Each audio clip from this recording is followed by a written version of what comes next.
the Jio competitor Bharti Airtel to talk about the industry dynamics, Jio's impact for the sector. Sunil Mittal spoke with my colleague Ajay Sharma in an exclusive chat on a whole host of these issues. Well, very clearly, telecom is the backbone of the digital society. And now you have very clear three players in the marketplace other than BSNL. And we all know the future of nations like India, which are fast emerging on the world stage, is going to be built on the back of digital. And in that, telecom is going to play a greater and bigger role in times to come. Mm-hmm. So in fact, financialization is only increasing in our country. Digital transactions are going higher.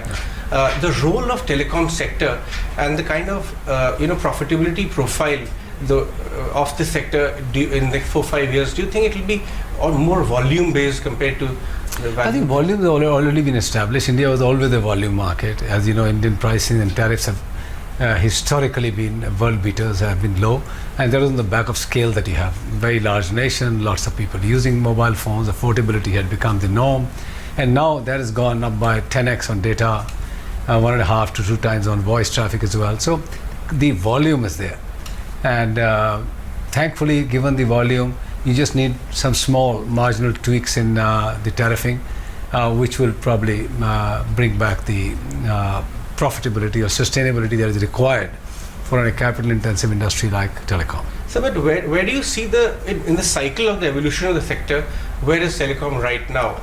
Well, it's right in the middle of the sweet spot, because almost everything that is moving around us has to necessarily be taken from the ecosystem of telecommunications.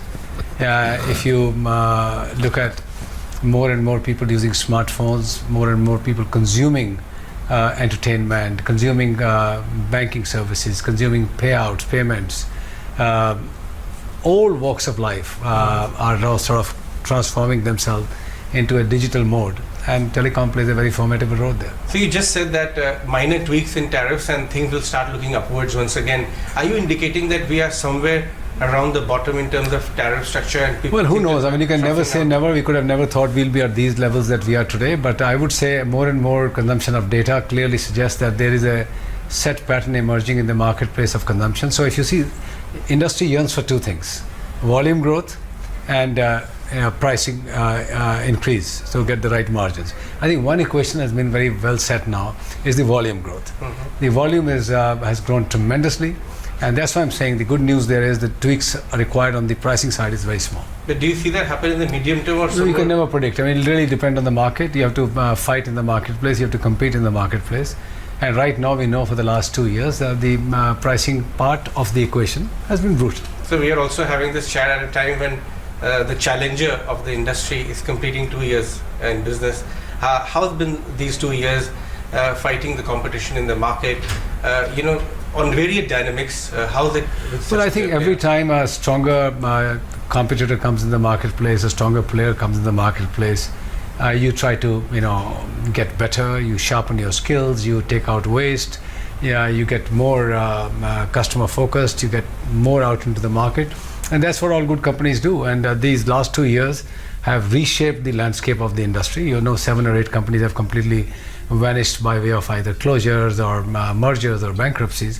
So you've seen a complete rewriting of the order of the market, and in that companies like Airtel have shaped themselves as a much more leaner and a fighting fit machine than ever before. So just one last question. The optimists who look at the sector say that now only 3 players remain in a market which is exploding in the volumes term.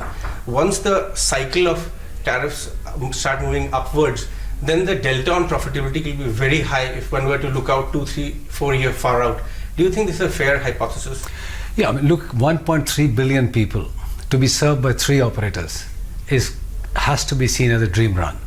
And when the correction happens, which eventually, inevitably it has to at some point in time, the industry health must return. And let me tell you, this industry's health is very important for the national digital mission.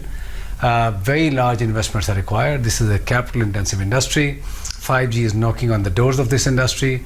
It's not going to be too long from now when the 5G spectrum investments, network investments will start coming through. It's in the interest of the nation that now we have 3 healthy, sustainable telecom players. So how prepared are you for that, for 5G? Well, we watch technology. I mean, I'm as you know, I chair the global GSMA. I sit with all my peers globally. We are watching the trends of 5G. China, US, some Nordic countries are taking the lead there. We're closely tracking all the developments.